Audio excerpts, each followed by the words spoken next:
안녕하세요. 얼마 전 홀로서기에 성공한 30대 후반 여성이에요. 저를 이용하기만 하려던 시댁과 손절한 사연 한번 들어보시겠어요? 저는 남편보다 8살 어려요. 그리고 그 이후로 결혼 전 시모가 결혼을 반대했었죠.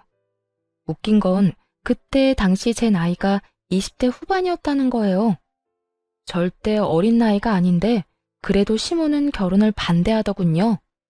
그리고 시모도 시부와 10살이나 차이가 나는데 말이죠. 결혼을 안 했더라면 차라리 나았을 텐데 어쩌겠어요. 그때는 둘이 로미오와 줄리엣이라도 된 것 같은 기분이었거든요. 반대하면 더 타오른다더니 옛말 하나 틀린 거 하나 없더군요. 남편이 처음이자 마지막으로 한 번만 만나보라며 자기 부모님을 설득했고 결국 저는 시부모를 볼 수 있게 됐어요. 그래, 내 듣기로는 아버지께서 몇 해 전에 돌아가셨다고? 네, 제가 대학 들어가고 나서 암 때문에 입원하셨다가 결국 돌아가셨어요. 어머니께서 고생이 많으셨겠구나. 네, 일하시느라 바쁘셔서 자주 병원에 오지는 못하셨지만 아버지 돌아가실 때까지 병간호하면서 어머니도 도와드렸어요. 그러자 입 꾹 다물고 아무 말 안 하던 시모가 갑자기 끼어들어 묻더군요. 네가 아버지 병간호를 다 했다고? 암이라고 해도 연명치료로 꽤 오랫동안 병원에 계셨을 텐데 얼마 동안 병간호 해드린 거야? 2년 반 정도요. 어머나, 긴 병에 효자 없다는데 어떻게 그렇게 오랫동안 간병을? 너무 어려서 걱정했더니 다 큰 어른이었네. 어린 아가씨가 어른 공경할 줄도 알고 참 기특해. 그런 것도 모르고 나는 여태까지 철없는 어린애라고만 생각했어. 앞으로 자주 놀러와요. 이렇게 참한 아가씨라면 괜찮겠네. 이야기를 나누는 사이에 시모는 급격히 태도를 변경한 느낌이었어요. 친정아버지 병시중을 오래 들었다는 말에 어른을 잘 모시는 것처럼 보였나 봐요. 아버지 아프셨을 때는 제가 대학생이라 시간이 많이 남았었거든요. 그리고 저 말고 시간 뺄 수 있는 사람도 없었고요. 만약 일하고 있었다면 병간호를 못 해드렸을 수도 있겠죠. 그렇지만 그 일을 통해 시모에게 인정받게 되어 잘 됐다고 생각했어요. 그렇게 가까스로 시댁의 인정을 받고 당당히 결혼을 할 수 있었죠. 시모의 결혼식 낙에 어떤 꿍꿍이가 숨어 있다는 것도 모르고요. 그때는 그저 어른들 잘 모시면 되겠지 하며 편하게 생각했던 것 같아요. 그렇게 결혼을 하고 나이가 많은 남편 때문에 이세를 좀 빠르게 갖기로 했어요. 그런데 생각보다 자연 임신이 잘 안 되더군요. 제 나이가 많은 편이 아닌데 임신이 잘 안 되니 가족들은 걱정하기 시작했어요. 게다가 결혼 후 3년 차에 난임병원을 찾으려고 했는데 그 계획도 무산돼 버렸어요. 시부가 뇌졸중으로 쓰러졌다는 연락을 받았거든요. 산부인과 예약을 취소하고 급히 시부가 있는 병원으로 달려갔죠. 남편은 의사와 간호사에게 붙들려 시부 상태에 대한 이야기를 듣고 있었어요. 그러던 중 시모가 다가와서 그러더군요. 아가, 네 시아버지 뇌졸중으로 실려온 거야. 당분간 입원해 있어야 하고 병원에서 통합 간병인지 뭔지를 해준다는데 네 시아버지가 워낙 깔끔한 성미잖니. 바로바로 원하는 거 안 해주면 짜증내고 기분도 많이 안 좋아질 텐데 걱정이다. 나는 늙어서 힘도 없고 아는 것도 없으니 의지가 안 될 거고. 그러니 네가 시아버지 병수발 좀 들 수 있겠니? 아버님 태어나시고 나서요? 아니, 태어나려면 아직 한참 멀었어. 그 전에 병원에서 돌봐줄 사람이 필요해. 더 할 필요는 없고 딱 네 아버지 병간호했던 것만큼만 하면 돼. 아, 그러면 일 끝나고 와서 저녁에 봐드리면 될까요? 저녁에? 제대로 병간호하려면 일 그만둬야지. 저녁에만 필요한 거면 뭐하러 너한테 부탁하겠니? 그러니까 잘 좀 부탁한다. 네가 해본 적이 있다니 이렇게 부탁하는 거야. 일을 그만두라고요? 그건 남편이랑 상의해봐야 할 것 같아요. 저희 결혼하면서 집 산다고 지금 대출금도 많이 남았고요. 당장 일을 그만두면 수입이 확 줄어서 큰일인데. 예, 네 남편이 그 정도 능력도 없겠니? 아버지가 아픈데 돈 때문에 뭐라 하진 않겠지. 그럼 일 언제부터 그만둘지 알아보고 연락다오. 최대한 빨리 그만두고 간호 좀 해드려. 벌써부터 짜증을 내서 큰일이야. 시모는 제가 무조건 병수발을 들 거라는 생각을 하고 있더군요. 마음이 참 착잡했어요. 애를 가지려면 병원을 꼬박꼬박 다녀야 하는데 시부 병수발을 들라니. 매일매일 병수발을 들다 보면 2세 계획은 무산되고 애 없이 몇 년을 더 있어야 할 테니까요. 게다가 중간에 애가 생겨도 문제였죠. 임신했다고 병수발을 들게 하지 않으리라는 보장도 없잖아요. 혼자 아무리 고민해봐야 답은 안 나오니 일단 남편에게 말해보기로 했어요. 오빠, 어머님이 나더러 아버님 병간호하래. 내가 경험이 있으니까 부탁하신 것 같은데 우리 2세 계획은 좀 미뤄질 것 같은데 괜찮아? 괜찮지. 근데 정말로 아버지 병간호 해주려고? 너무 고맙다 진짜. 이렇게 착한 와이프 얻은 것도 복이지. 엄마는 나한테 고마워야 한다니까. 요즘 세상에 누가 시아버지 간병을 해? 근데 어머님께서 일 그만두고 아버님 병수발 들라고 하셔. 둘이 벌어도 생활비 많이 빠듯한데 어머님은 하루 종일 봐주길 원하시더라고. 뭐? 네가 일을 왜 그만둬? 저녁에만 병원에 가면 되지. 엄만 도대체 무슨 생각이신 거야? 일 그만두는 건 안 돼. 지금 들어가는 돈이 얼만데. 우리 결혼할 때 쓴 돈도 빨리 갚아야 한다고. 그럼 어떻게 할까? 그냥 저녁에만 돌봐드려도 되겠어? 그런데 어머님이 그렇게 말씀하셨으니 오빠가 대신 이야기 좀 해줘. 내가 이야기하면 변명처럼 들리고 하기 싫어하는 것처럼 보이잖아.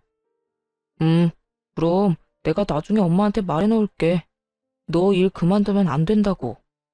솔직히 출산휴가나 육아휴직은 나라에서 돈이라도 좀 나온다지만 간병은 아닌데. 내 말대로 해. 그리고 집 산다고 대출을 얼마나 당겼었는지 엄마도 알면서. 너 일 그만두면 이 오빠 진짜 말라 비틀어질지도 몰라. 그럼 오빠가 꼭 좀 말씀드려줘. 나도 일해야 해서 하루 종일 봐드리기는 어렵다고. 그럼 그렇게 알고 저녁에만 아버님 병간호 해드릴게. 그래. 저녁에도 너무 늦게까지 있지 말고 9시 넘으면 집에 와. 어차피 그 시간 넘도록 남아있는 사람도 없을걸? 그렇게 남편과 대화를 하고 한결 홀가분해진 마음으로 시부의 병실을 찾아갔어요. 그리고 시모에게 말했죠. 어머님, 오빠한테 혹시 연락 받으셨어요? 무슨 연락? 나는 연락받은 거 없는데. 왜? 무슨 일 있니? 무슨 일이 있는 건 아니고요. 아버님 병간호에 대해 이야기했더니 일은 그만두지 말라고 했거든요. 오빠가 직접 말씀드린다고 했는데 많이 바빠서 연락을 아직 못 드렸나 봐요. 그렇게 이야기하자 시모가 저를 보며 누나를 막 부라리더군요. 내가 일 그만두라고 한 거 못 들었어? 저녁에만 잠깐 돌보는 거면 내가 하지 왜 너한테 부탁하겠어? 애들 생각하는 것 좀 봐. 어떻게 시아버지 아프고 힘들어하는데 돈 때문에 간호를 못하겠다고 해? 너 혹시 네 아버지 간호할 때도 이런 식이었니? 눈 가리고 아웅하고 막 이랬어? 그런 게 아니라 집 대출금 갚는 것도 그렇고 혼자 일하기는 너무 힘들다면서 오빠가 저더러 일은 무조건 하라고 하더라고요. 제 몸이 하나인데 모두의 말을 들을 수는 없잖아요. 넌 그 정도도 남편한테 말 못하니? 네가 먼저 일 그만두고 병간호하겠다고 했으면 아들이 좋아하면서 하라고 했겠지. 그런데 네가 하기 싫어하는 모습을 보였으니까 아들도 하지 말라는 거겠지. 솔직히 정말 화가 났어요. 왜 그런 소리를 들어야 하나 싶더군요. 그래도 꾹 참고 웃으며 시모에게 말했어요. 어머님, 그러면 오빠한테 말 좀 해주세요. 오빠가 제 말은 안 듣더라고요. 지금 전화해서 이야기해 주시면 될 것 같아요. 내가 왜 그런 말을 해? 네가 남편 설득해서 일 그만두고 여기 와야지. 내 아들이랑 이야기해야 하는 건 너야. 가만 보니 얘가 아들이랑 내 사이를 이간질시키려고 하네. 대체 뭐가 이간질이라는 건지 정말 묻고 싶더라고요. 그 나이를 먹도록 이간질의 뜻도 모르나 봐요. 둘의 바람을 동시에 들어줄 수가 없어서 얘기 좀 해보라는 게 어떻게 이간질인지. 딱 보니 시모는 이런 생각인 것 같았어요. 일은 다 며느리인 너에게 맡겨야겠지만 내 아들이랑 싸우기는 싫다. 그 얕은 수가 다 보여서 너무 열받았어요. 아니, 누가 병수발 안 든다고 했냐고요. 기껏 양보해줬으면 해결 안 된 나머지는 어떻게 할 건지 이야기를 끝내야 하잖아요. 돈 때문에 절대 일을 그만두면 안 된다는 남편. 일을 아예 그만두고 하루 종일 시아버지 병수발을 들라는 시어머니. 그 사이에서 더 이상 이리 치이고 저리 치이고 싶지 않더군요. 그래서 일단 직장의 연차부터 일주일치 한꺼번에 제출했어요. 그리고 나와서 남편에게 말했죠.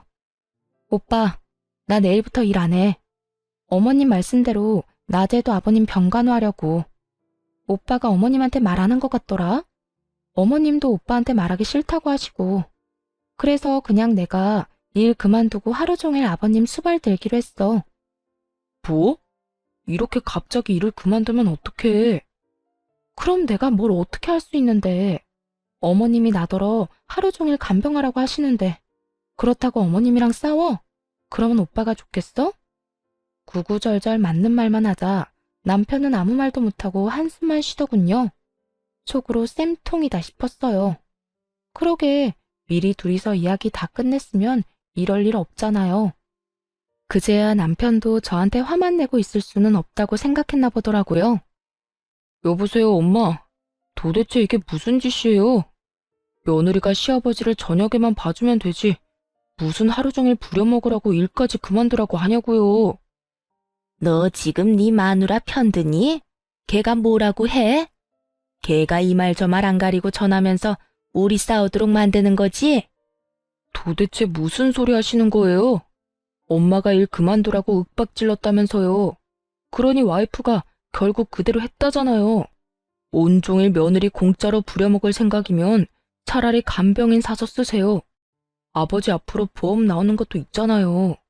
와이프한테 한 달 월급만큼 안 줄 거면 일 시킬 생각도 말고요. 얘는 너희 아버지 앞으로 나오는 돈을 왜 그런 데다 쓰니? 아버지 아파서 또 목돈 들면 어떡하려고. 집안에 노동력이 있으면 써야지 왜 아껴?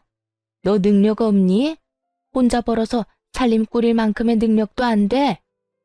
제가 결혼할 때 뭐 부모 덕이라도 봤어요? 저한테서 능력 찾지 말고 엄마나 잘해요. 아빠는 엄마 남편인데 엄마가 알아서 책임지고 수발 드는 게 맞지.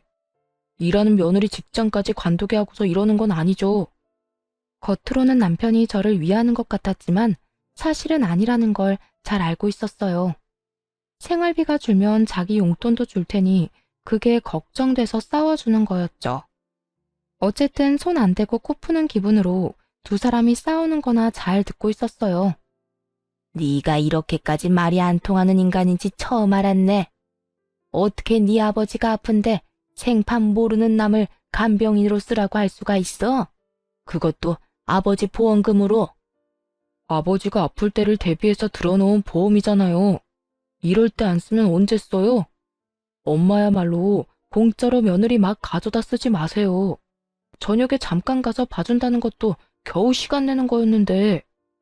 남편은 정말로 자기 혼자 외벌이 할까봐 걱정됐는지 적극적으로 나서더군요. 결국 시모는 아들한테 밀려서 돈 주고 간병인을 쓰게 됐죠. 그리고 싸우다가 의가 상했는지 저녁에도 병간호하러 오지 말라고 하더군요. 결과적으로는 매우 잘 된 거죠. 그렇게 저는 직장도 지켰고 시부 간병도 안 하게 됐어요. 시부는 1년 정도 입원해 있다가 퇴원했어요.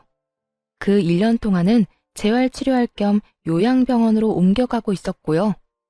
뇌졸중 걸린 분들 특유의 걸음걸이로 걷게 되셨지만 심한 정도는 아니었어요. 집으로 와서는 시모가 시부 수발을 들었어요. 그때도 시모가 대신 수발을 들어달라고 했는데 남편이 사전에 거절했거든요. 그런데 잘 지내는 듯 했던 시부가 3년 만에 다시 입원하게 됐어요. 또다시 뇌졸중으로 이번에는 반대쪽 뇌에 문제가 생겼다더군요. 안타까운 소식에 적극적으로 병간호에 나서기로 결정했죠.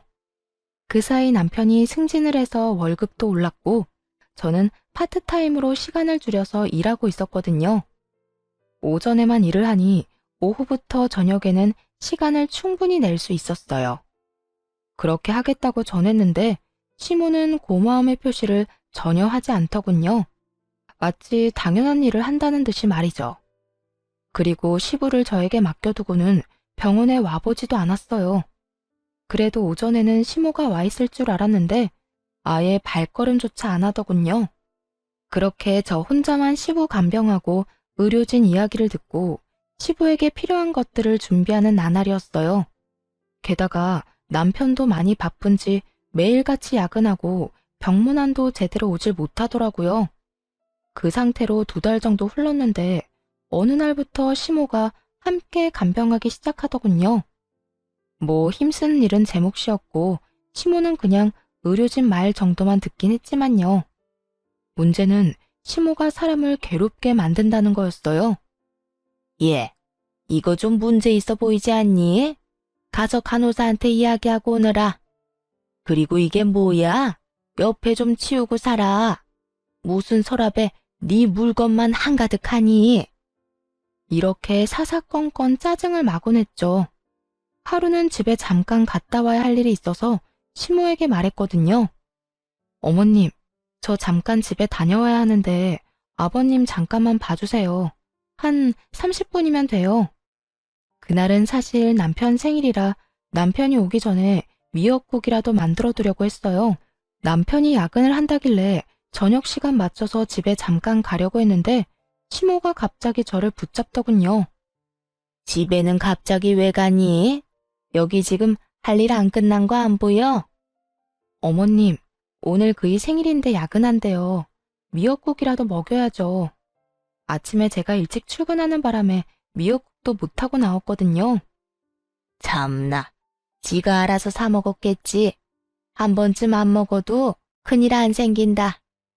오늘 너희 시아버지 심기가 불편해 보이니까 저녁까지 있다가 가.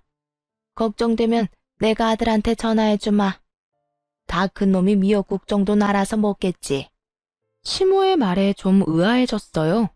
생일에 미역국 못 먹으면 마치 인생 말아먹는 것처럼 굴던 사람이 바로 시모거든요. 그런 사람이 아무렇지 않게 이런 말을 하다니. 솔직히 이해가 안 갔습니다. 그런데 이상한 건 그뿐만이 아니었어요.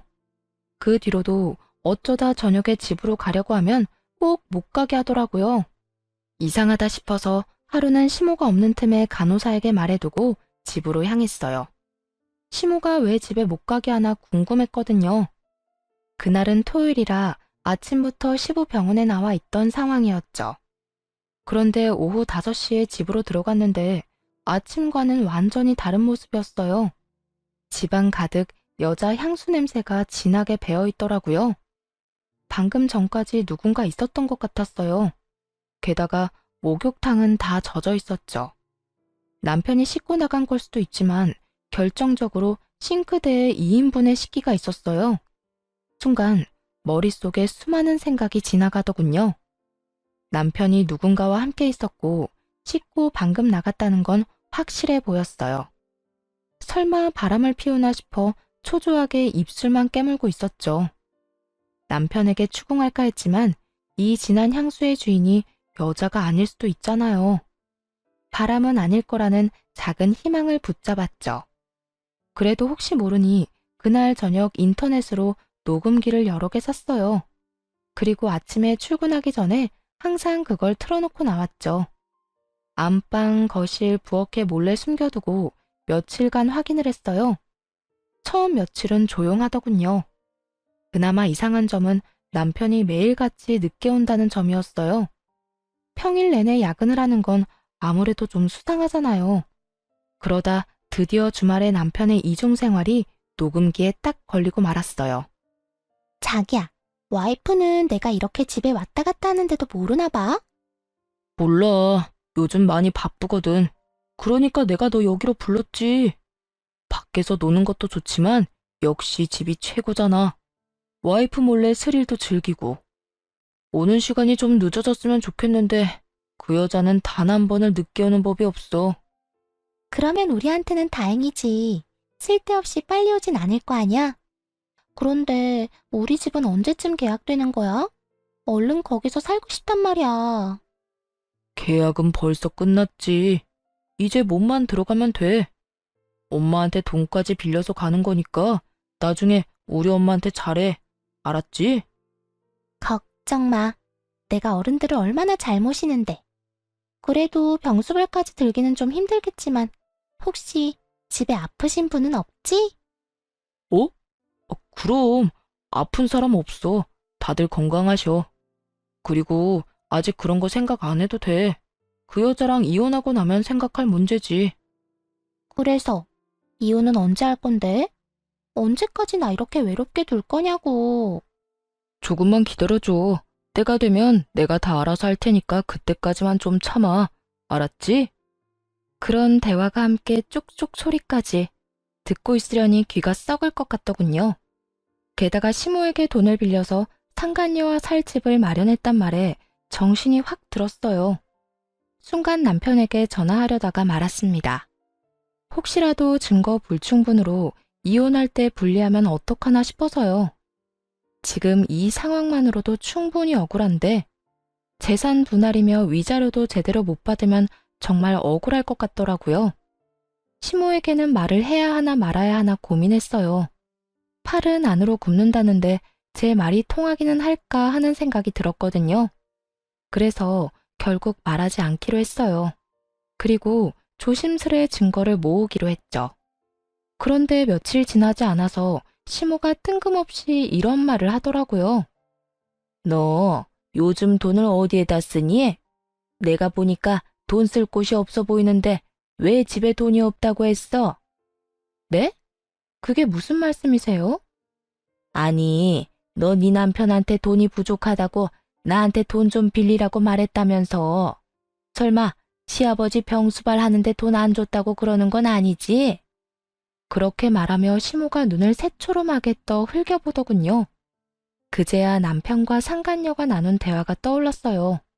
시모에게 돈을 받아 둘이서 살 집을 샀다는 그 대화 말이에요. 그러자 저도 모르게 화가 확 치밀었죠. 너 남의 돈 그렇게 함부로 가져가는 거 아니다.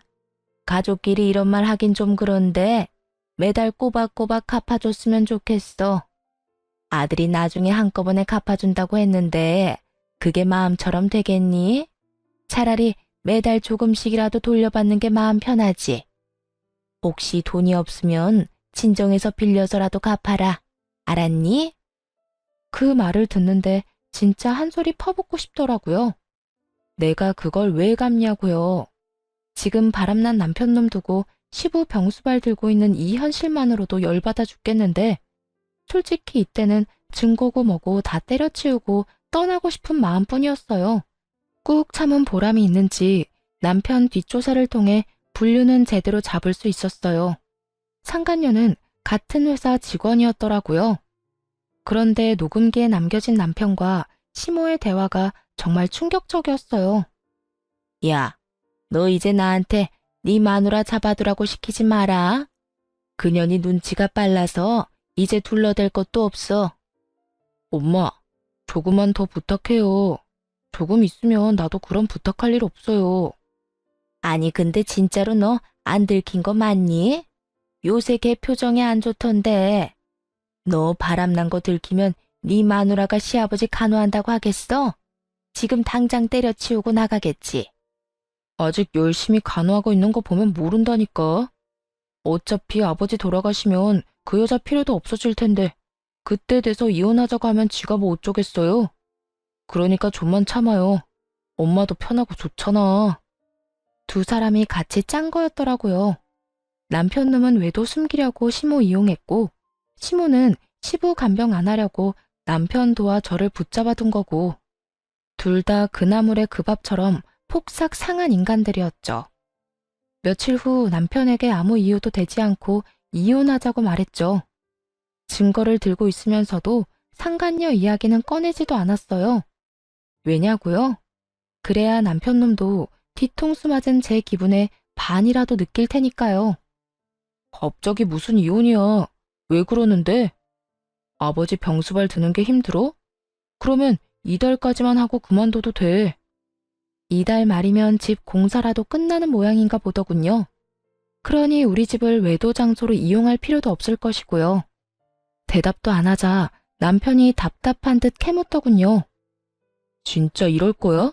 대답 좀 해봐. 왜 이혼하자는 건데? 당신이 생각해봐.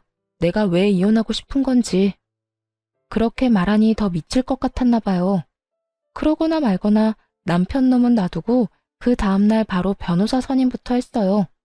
그리고 이혼 소송을 진행하기로 했죠. 변호사 선임한 날부터 당연히 시부 병간호는 하러 가지 않았어요. 발길을 뚝 끊었더니 시모에게서 전화가 오더군요. 전화를 받을 생각도 없었지만 사실 전화를 받을 수가 없는 상황이었어요. 왜냐하면 상간녀를 만나야 했거든요. 남편을 시부에게로 보내놓고 상간녀를 만나 잠깐 이야기하자며 카페로 갔어요. 남편과 같은 회사를 다니는 건 알고 있었으니 그 앞에서 기다렸죠. 그 여자는 상간녀 주제 상당히 당당하더군요. 그래서 무슨 일로 찾으셨어요? 저희가 사귀는 사이인 건 이미 아시는 것 같은데 할 말 있으면 그이랑 하세요. 저는 할 말 없으니까. 죄송한데 남편이랑은 얘기가 안 통해서 여기 온 거예요. 당신한테 말하는 게 더 빠를 것 같아서. 헤어져라 이딴 소리 할 거면 그냥 가세요. 우리는 안 헤어져요. 그 사람이 나 좋다고 결혼까지 하자는데 우리가 왜 헤어져요? 그러니까 이상하잖아요. 제가 남편한테 이혼해달라고 했는데 그 인간이 안 해주겠대요. 왜 그런지 좀 물어봐 주실래요? 평온하게 그렇게 말하자 여자가 잠깐 당황한 듯 말을 못하더군요. 그러더니 뻣뻣하게 웃으며 그랬어요. 그런 이야기하면 내가 흔들릴 거라고 생각했나 본데 착각이거든요. 어디서 헛소리를. 헛소리 아니니까 그쪽이 내 남편 설득해줘요. 내가 진짜로 이혼해준다니까? 정말이야? 거짓말인데 나한테 이러는 거면. 진짜로 맹세코 이혼해준다니까요? 아니면 녹음이라도 할래요? 증거로 쓸 수 있게. 내가 그 사람이랑 이혼하길 원한다는 증거 필요하잖아요. 좋아요. 그럼 녹음해요. 그 사람이랑 나 갈라놓지 말고 조용히 헤어져 주는 걸로. 솔직히 우리가 떳떳한 사이는 아니지만 그렇다고 사랑도 안 하는 그쪽이랑 계속 사는 건 또 아니잖아요. 서로 좋아하는 사람이랑 살아야지. 그러니까요. 살다 남편 불륜으로 이혼하게 될 줄은 상상도 못했네. 어쨌든 그쪽이 당장 이혼할 수 있도록 남편 설득 한번 시켜줘 봐요. 멍청한 상간녀는 그렇게 제 앞에서 남편에게 전화를 했어요. 스스로 불륜했음을 시인하는 내용을 잔뜩 녹음해놓고 말이죠. 자기야, 와이프랑 언제 이혼하는 거야? 빨리 이혼하고 우리 같이 살면 안 돼? 갑자기 또 왜 그래? 내가 때가 되면 말한다고 얘기했잖아. 그것도 못 기다려? 우리 애기가 왜 또 마음이 조급해졌지? 이제 당신 집도 생겼는데. 그때가 언젠데. 혹시 이미 이혼하자는 얘기 나온 거 아니야? 상대방이 먼저 이혼하자고 하면 무조건 이혼해? 알았지? 아니, 근데 도대체 무슨 때를 기다린다는 거야? 어쨌든 그런 게 있어. 와이프랑 나는 법적으로 얽힌 사이니까 마구잡이로 이혼할 수는 없다고. 최대한 내가 손해를 덜 보는 쪽으로 이혼을 해야 될 거 아니야. 그래야 자기랑 결혼할 때 더 도움이 되지. 자기가 손해를 덜 보는 게 뭔데? 지금 사는 집도 자기 거라서 이혼해도 재산 분할 거의 안 한다고 얘기하지 않았어? 상간녀의 마음을 얻기 위해서인지 남편이 거짓말을 야무지게도 했더군요. 그 집 살 때 제가 보탠 돈이 얼만데. 게다가 제 월급으로 생활비 충당해놓고 저런 말 하는 거 보니 진짜 역겨웠어요. 이혼 이야기 잘 꺼냈다 싶더라고요. 남편은 시부가 죽고 나서 제가 필요 없어지면 이혼하고 싶었던 것 같아요. 시부가 아프다는 사실을 상간녀가 모르고 있는 걸 보면 틀림없었죠. 어쨌든 두 번 다시 그 얘기 꺼내지 마. 나 안 그래도 지금 힘들고 바쁘다고. 자기도 이러면 내가 얼마나 더 힘들겠어? 이렇게 떽떽거리고 쪼아대는 거 와이프만으로도 좋게. 그러니까 조금만 더 기다려. 알았지? 상간녀의 마음을 아는지 모르는지 남편놈은 당장은 이혼 못한다고 못 박았어요. 상간녀는 그런 남편의 단호함에 열받았는지 끈질기게 물고 늘어지더군요. 그 모습을 보는데 솔직히 너무 웃겼어요. 남편은 이혼하지 않겠다고 하고 상간녀는 이혼하라고 닥달하는 상황이잖아요. 결국 상간녀는 남편에게 원하는 답도 못 듣고 전화를 끊어야 했죠. 카페에서 나오려는데 제 핸드폰이 또 울리더군요. 발신인을 확인해보니 역시나 시모였어요. 상간녀와의 용건도 끝났겠다 전화를 받았죠. 너 왜 안 오니? 오늘 내가 얼마나 중요한 약속이 있었는데. 너 때문에 지금 약속 깨고 혼자 병실 지키는 중이다. 어떻게 이렇게 생각이 없을 수가 있어? 못 오면 연락을 하든지. 지금 가는 길이에요. 가서 말씀드릴게요. 딱 그 말만 하고 전화를 끊고서 시부가 있는 병원으로 향했어요. 병실에 들어갔더니 시모가 미친 듯이 화를 내더군요. 야, 너 그따위로밖에 말을 못해? 뭐, 지금 가는 길이에요? 가서 말씀드릴게요? 어떻게 그런 말을 해, 건방지게. 와서 죄송하다. 무슨 일 때문에 늦었다. 그러고 무릎 꿇고 사과해야 되는 거 아니야? 시모가 앞에서 뭐라고 떠들든 귓등으로도 안 듣고 할 일만 했어요. 바로 제 짐을 챙기는 일이요. 시부 병간호를 더 이상 할 필요는 없잖아요. 이미 이혼하자고 남편한테 이야기했는데 말이죠. 시모도 그제야 뭔가 이상하게 느껴졌는지 이내 조용히 눈치를 살피기 시작했어요. 아무 말 없이 짐을 다 싼 후에 시모에게 말했죠. 앞으로 저는 여기 올 일 없을 거예요. 아버님 수발은 이제 남편 상간녀한테 부탁하시면 되겠네요. 남편한테 좋은 여자가 있다는데 제가 힘들게 수발될 필요 없잖아요. 안 그래요? 그렇게 말하자 시모가 깜짝 놀랐는지 아무 말도 못하고 눈을 피하더군요. 그런 시모에게 한마디 더 해줬어요. 어머님도 참 고생하셨어요. 여태까지 아들 바람 피우는 거 도와주시느라. 이제 저희 이혼하고 나면 그런 짓은 안 하셔도 되니까 좋겠네요. 신경 쓸 일이 하나 줄잖아요. 네가 무슨 말을 하는 건지 난 잘 모르겠구나. 그런데 너희 이혼하기로 했니? 나한테 빌려간 돈은 어떡하고?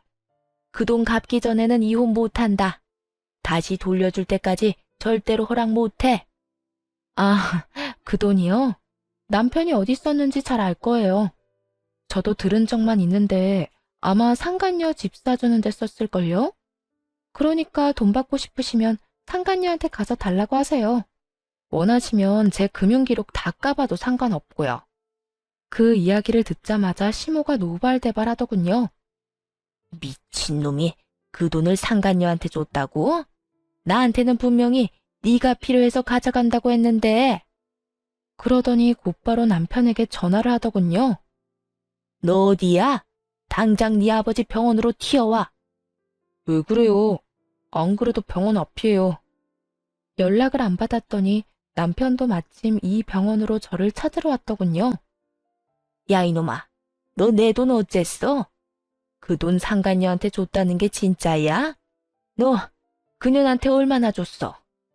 엄마, 미쳤어? 갑자기 무슨 상관녀야? 와이프가 오해하잖아요. 무슨 착각하고 그런 말 하는지 모르겠는데 그만 좀 해요. 시모의 말에 남편놈이 기겁을 하며 자기를 두들겨대는 시모를 떼어내더군요. 이제 와서 네 마누라한테 들킬까봐 걱정이냐? 이놈아, 이미 다 알고 있어.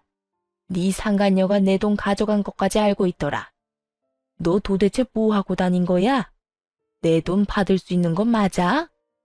그러자 시모보다 더 절박한 표정으로 남편이 저를 바라보며 말했어요. 여보, 아니야. 당신이 오해하고 있는 거야. 내가 다 설명할 수 있어. 나는 오해하고 있는 거 하나도 없어. 그러니까 앞으로 당신 아버지 병간호는 상간녀나 시켜. 사랑하는 남자 아버지니까 그 수발도 다 들겠지. 예비 시어머니한테 빌려간 돈도 다시 돌려줄 테고. 지금 안 보여? 어머님 돈 못 받으실까봐 눈에 핏발 선 거. 꼭 돌려주라고 전해줘. 그렇게 말하자 시모는 새삼 또 열받았는지 남편놈 멱살을 붙들고 소리치더군요. 너 당장 내 돈 가져와. 아니면 네가 매달 이자까지 쳐서 갚든지. 무려 7천만 원이나 처먹고 입을 싹 닫아? 네가 아들놈이야? 여자한테 미쳐가지고 엄마를 속여? 아, 진짜. 그만 좀 하라고요. 지금 이대로 와이프 보내면 꼼짝없이 이혼이잖아요. 여보, 잠깐만. 저를 붙잡으려는 남편을 시모가 붙들고 아주 난리도 아니었어요. 그런 두 사람을 뒤로하고 집으로 돌아와 짐을 챙겨 나왔죠.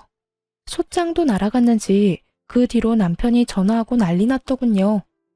사실 상간녀에게 보낸 소장이 무슨 이유에서인지 한번 반송됐거든요. 그래서 다음에는 회사로 소장을 보내버렸더니 결국 소문이 다 난 거죠. 미혼인 여자가 위자료 소장 받았는데 그 이유가 뭐겠어요?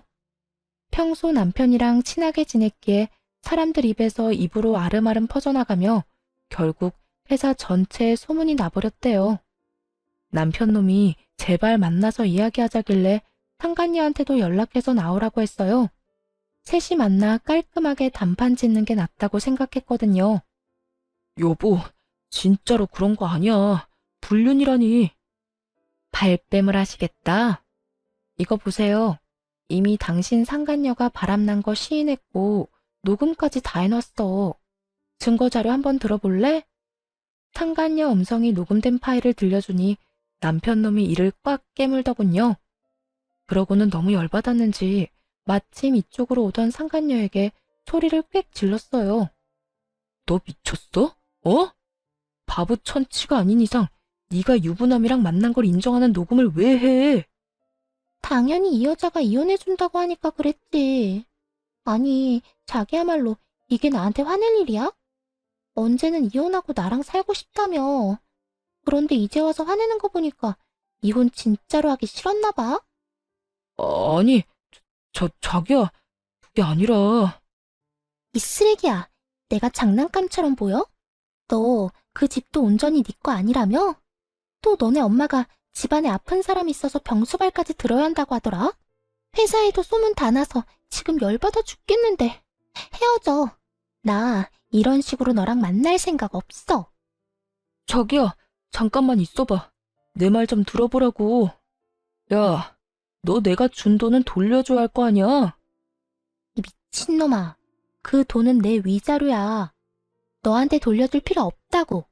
너 같은 사기꾼한테 당한 거 생각하면 그것도 싼 거지. 상간녀와 사이가 틀어지는 바람에 남편놈은 그쪽을 달래느라 정신이 없었어요. 하긴 저하고는 이미 법적으로 정리가 되어가고 있었으니까요. 남편 입장에서는 저쪽이라도 건져야 자기 살구멍이 보이지 않았겠어요? 그렇게 저와 남편은 이혼하게 됐어요. 당연히 남편의 불륜, 시부를 모시던 제 상황 등이 참작되어 제게 유리하게 끝났죠. 그런데 판결이 나고 전 시모가 친정까지 저를 찾아왔더군요. 얘야, 이제 그 여자랑 우리 아들 헤어졌어. 그러니까 다시 제자리로 돌아오거라, 응? 우리 아들 혼자서 힘들어하는 거 보니 내가 더 힘들구나. 너도 어차피 이혼하고 힘들지 않니? 우리가 앞으로 너 하고 싶은 대로 다 하게 해줄 테니. 아주머니, 저는 다시 돌아갈 생각 추호도 없어요. 두 사람이 한 행동이 괘씸해서 싫어요. 마누라한테 대리효도 시켜놓고 바람 피운 놈이나 그런 놈도 아들이라고 며느리 속인 아주머니나 똑같은 쓰레기인데 제가 왜 다시 쓰레기통에 다시 들어가요? 안 그래요? 너 지금 우리한테 쓰레기라고 했어? 그럼 쓰레기가 아니면 뭐예요? 인간이라고 하기엔 한 짓이 너무 더럽잖아요. 저한테 이런 취급 계속 받고 싶은 거 아니면 앞으로 찾아오지 마세요. 결국 전 시모는 좋은 소리 하나도 못 듣고 쫓겨나듯 나갔어요. 정말 괘씸하기 짝이 없었어요. 사람을 한껏 기만해놓고 이제 와서 다시 돌아오라뇨? 제대로 용서를 구한 적도 없으면서 그저 자기들이 힘들어서 찾아왔으면서 이혼하고 나서 전 남편이 힘든 상황에 처한 건 맞아요. 아니, 자기가 뿌린 대로 거둔 상황이죠. 저한테 재산 분할해주고 위자료까지 줘야 해서 살고 있던 집도 팔아야 했고 상간녀와는 싸우고 헤어지는 바람에 그쪽 집으로도 돌아갈 수 없게 됐거든요. 그러니 결국에는 자기 부모님 댁으로 비집고 들어갔다고 하더군요. 게다가 전 시모는 병수발 들어주던 며느리 잃고 아들에게 빌려준 돈도 못 받았어요. 상간녀가 집을 팔긴 했지만 그 돈을 상간녀 위자료로 저한테 줬다고 하더라고요. 상간녀는 자기 돈으로는 절대 줄 생각 없다고 말했다고 하고요. 전 남편에게는 그게 말도 안 되는 일이었나 봐요. 헤어졌으니까 상간녀 위자료는 네가 내라며 상간녀를 엄청 쫓아다녔다고 하더군요. 그렇게 죽고 못 살 것처럼 사랑하더니 한순간에 죽일 것 같은 원수지간이 된 게 웃기지도 않았어요. 저딴 가벼운 사랑 때문에 제 인생이 망가지다니 조금 씁쓸하기도 했어요. 얼마 전에 전 시부가 입원한 병원에 간 적이 있어요. 가까운 지인 한 분이 입원하게 돼서 병문안을 하러요. 그런데 하필 전 시부 병실과 가까웠는지 안에서 얘기하는 소리가 다 들리더군요. 전 시모와 전 남편 목소리였어요. 너 내 돈 언제 갚을 거냐? 능력도 없는 놈이 계집질하다가 이혼당하고 돈까지 날려? 너를 믿은 내가 바보지. 그 돈이 어떤 돈인데? 내 노후자금 탈탈 털어서 상간녀한테 갖다 바친 네 놈이 제일 나빠 이놈아. 그러는 엄마는 뭐 잘한 거 있어? 아버지 병수발 들어야 하는 건 왜 그 여자한테 미리 말해가지고. 그 여자랑 헤어졌으니까 그 돈을 못 받은 거지. 아우, 진짜 미쳐서 돌아버리겠네. 아니, 뭔 도둑질도 손발이 맞아야 하지. 사람의 탈을 쓰고 어떻게 저렇게 막말을 할 수가 있을까요? 그냥 두 사람 다 참 힘겹게 사는구나 싶었어요. 시모는 아침부터 저녁까지 시부 간병하느라 힘들어 죽고 남편 놈은 여자도 잃고 돈도 잃고 직장에서 퇴사 권유까지 받았다고 하더군요. 결국 권고사직으로 퇴사했다는데 지금쯤 두 사람이 반성은 하나 궁금하긴 하네요. 몇 번이고 연락이 왔지만 다 거절했어요. 저도 이제는 제 인생 살아야 하지 않겠어요? 한동안은 후련하기도 했지만 눈물도 많이 흘리며 지냈어요. 사랑을 잃어서 아프다기보다는 배신당한 아픔이 참 컸거든요. 다른 사람을 이제 믿을 수 있을까? 의문이 들기는 하지만 그래도 아직 세상에는 좋은 사람도 많다는 걸 믿고 싶네요. 긴 글 읽어주셔서 감사합니다. 모두 행복한 하루 되세요.